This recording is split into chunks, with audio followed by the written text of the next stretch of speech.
Hello guys, welcome to another session of Nadi Vedic astrology. आपका मेरे इस चैनल पे हार्दिक स्वागत है। उम्मीद करता हूँ आप सब सही होंगे। प्लीज़ लाल बटन को दबा करके मुझे सपोर्ट करें।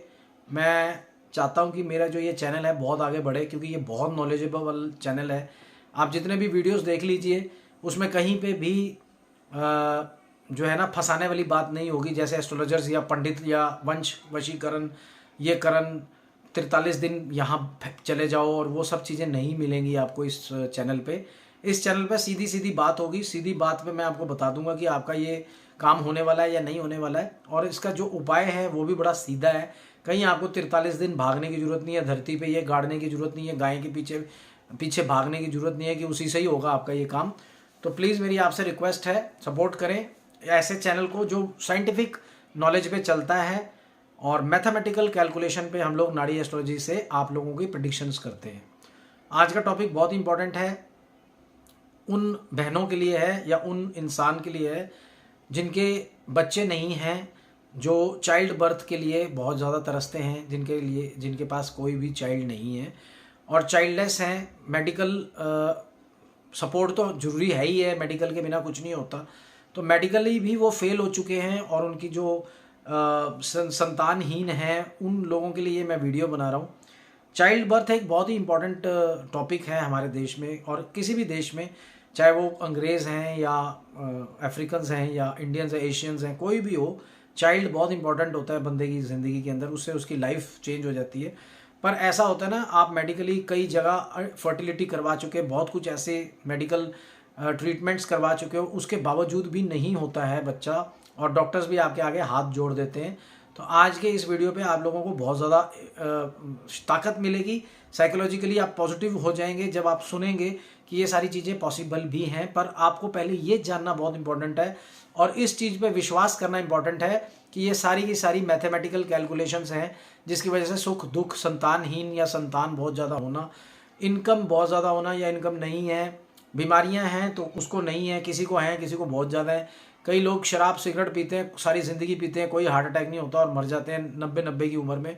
और कई लोग 40 की उम्र में ही, जितने भी एक्टर्स, अभी एक एक्टर मरा है, तो वो क्यों मरा है, उसकी जो है ना लाइफ क्यों ख़त्म होगी 42 की उम्र में ही।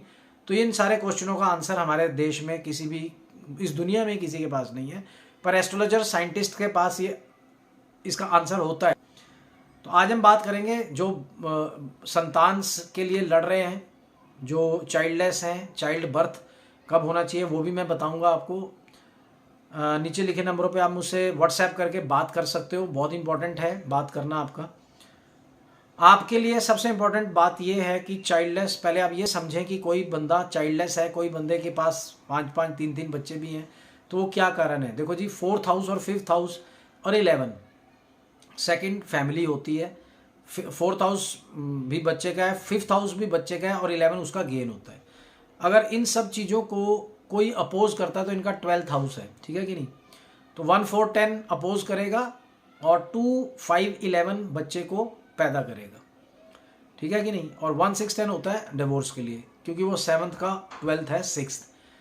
तो वो हम आज टॉपिक पे बात नहीं कर रहे हैं, हम बच्चे की टॉपिक पे बात कर रहे हैं। पहले तो मैं कुछ आपको वैदिक एस्ट्रोलॉजी में जो हमारे महर्षि प्रेशर जी हैं उन्होंने रेफरेंसेस दिए हैं, तो वो मैं आपको बता दूं। सबसे पहला तो रेफरेंस यही है कि सूर्य नीच का अगर 5th हाउस में बैठ जाए, यानी कि 7 नंबर तुला राशि होती है, उस पर अगर 5th हाउस में बैठ जाए तो, और कुंभ लगन और मकर लगन में बैठ जाए, यानी कि 10 और 11 और 7 नंबर, इस साइन पे अगर सूर्य बैठता है तो उसमें संतानहीन है, पितृ श्राप दोष बोलते हैं इसको, और इसके अंदर इंसान संतानहीन रहता है। तो जैसे मैंने आप लोगों को बताया कि सूर्य तुला राशि में, मकर राशि में, कुंभ राशि में, दोनों शनि की राशि है, और तुला राशि शुक्र की राशि है, जो कि सबसे बड़ा दुश्मन है इनका, जो कि वैदिक में बोला जाता है। तो अगर सूर्य यहाँ पे हो तो संतानहीन होता है, पितृ श्राप दोष, पितृ दोष की बात नहीं कर रहा हूँ, पितृ श्राप दोष है ये, इसमें सूर्य होता है। ये तीनों लगन में, जैसे कन्या लगन, मिथुन लगन, तुला लगन, जितने भी हैं ये तीनों 3 6 7 अगर नंबर आपका पहले में है वो लगन होता है, तो 3 का जो सा है बुध हो गया लॉर्ड, और 7 का हो गया शुक्र, और 6 का भी बुध हो गया। तो मिथुन, कन्या और तुला लगन में सूर्य का जो है ये वाली प्लेसमेंट बैठेगी, इसे पितृ श्राप दोष बोलते हैं। परंतु जो इसमें पैदा होता है वो बहुत ज़्यादा ऊपर जाता है करियर के अंदर, हर चीज़ मान सम्मान के अंदर सब कुछ परोपकारी भी होता है, सब कुछ होता है, परंतु उस संतानहीन होता है। ये मेल और फीमेल दोनों की कुंडली में हम लोग देखते हैं। अब जो नेक्स्ट मैं आपको रेफरेंस देने जा रहा हूँ जो महर्षि प्रेशर ने बताया है वो भी बड़ी इंपॉर्टेंट है। सूर्य नीच का तुला राशि में है, अगर 5वें नंबर में बैठा है तो उसके जो आसपास वाले घर हैं, जैसे चौथा घर है और छठा घर है, उसके अंदर राहु केतु शनि और नीचे भी राहु केतु शनि अगर हैं, सूर्य आपका 5वें में है, चौथे में राहु केतु शनि में से कोई भी ग्रह है, या छठे घर में राहु केतु शनि में कोई भी ग्रह है, तो संतानहीन का योग बन जाता है। पितृ शराब दोष का सेकंड रेफरेंस ये दिया गया है महर्षि प्रेशर जी ने, जो मैं आप लोगों को आज साझा कर रहा हूँ इस वीडियो के माध्यम से।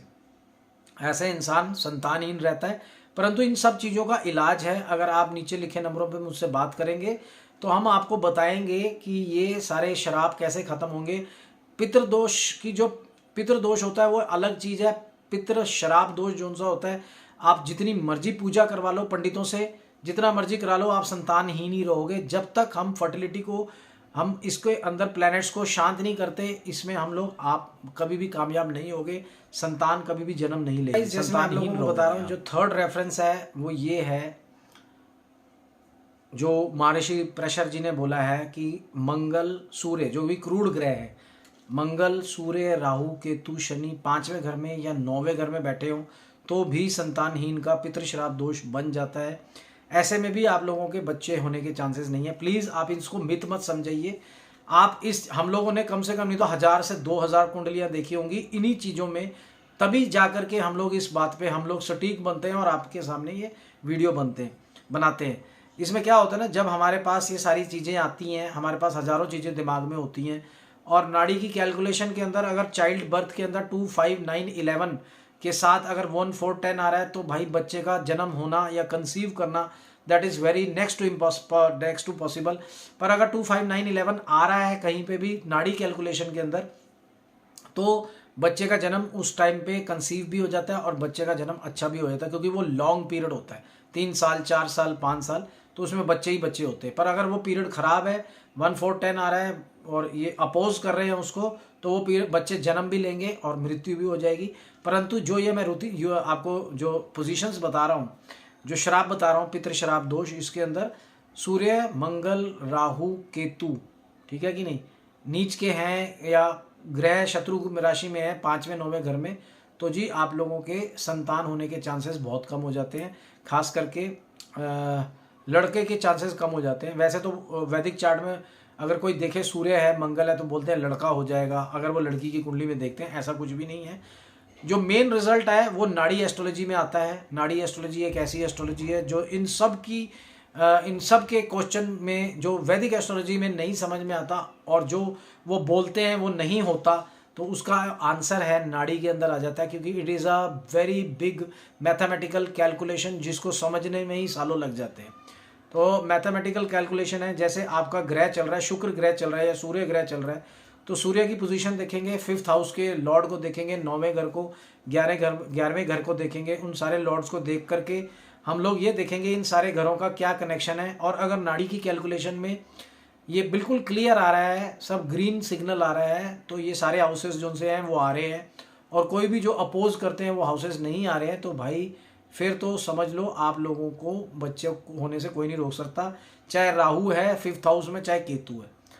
अगर नाड़ी कैलकुलेशंस में राहु के अंदर ये वाले सारे हाउसेस आ रहे हैं कैलकुलेशन में विदाउट एनी हिंड्रेंस ब्लॉकेज, तो भाई आपके बच्चा जन्म होगा। और अगर आपका बच्चा जन्म नहीं हो रहा है तो भाई मुझसे एक बार आप टाइम ज़रूर लें, और उसमें आपको मैं बताऊंगा कि इस महीने में आपको कंसीव करना है, तो आप उसमें कोशिश करेंगे तो कंसीव 100% होगा। ऊपर वाले की कृपा रहेगी।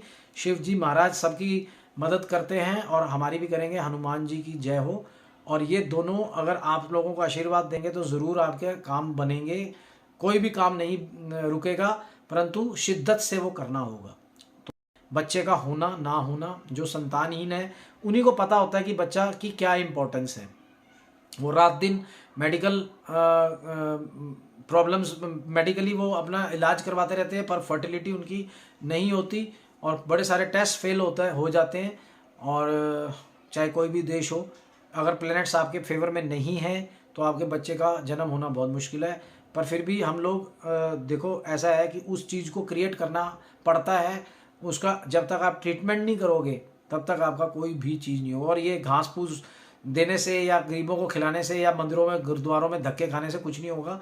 आप जाइए, वहाँ पे कोई प्रॉब्लम नहीं है, ऊपर वाले का आशीर्वाद लीजिए, वहाँ जाके प्रे कीजिए, परंतु रास्ता आपको ऊपर वाला ही दिखाएगा। गुरुद्वारे जाने से ये फ़र्क पड़ जाएगा कि आप मेरे पास आ जाओगे और आपका वो फाइनल डेस्टिनेशन होगा और मैं आपको सारा क्लियर बता दूंगा कि बच्चा होगा तो ये ऐसे होगा, अगर नहीं होना होगा तो हम आपके हाथ जोड़ देंगे कि इस जन्म में आपका बच्चा नहीं हो सकता। चाहे मेडिकल में चले जाओ, चाहे कहीं मर्जी चले जाओ। ये सारी बीमारियों के मैंने वीडियोस बनाए हुए हैं। वाता पित्ता काफा दोष कैसा है, क्या है, सब देख सकते हो आप। उम्मीद करता हूँ आपको मेरा आज का वीडियो अच्छा लगा होगा। तब तक के लिए ओम नमः शिवाय।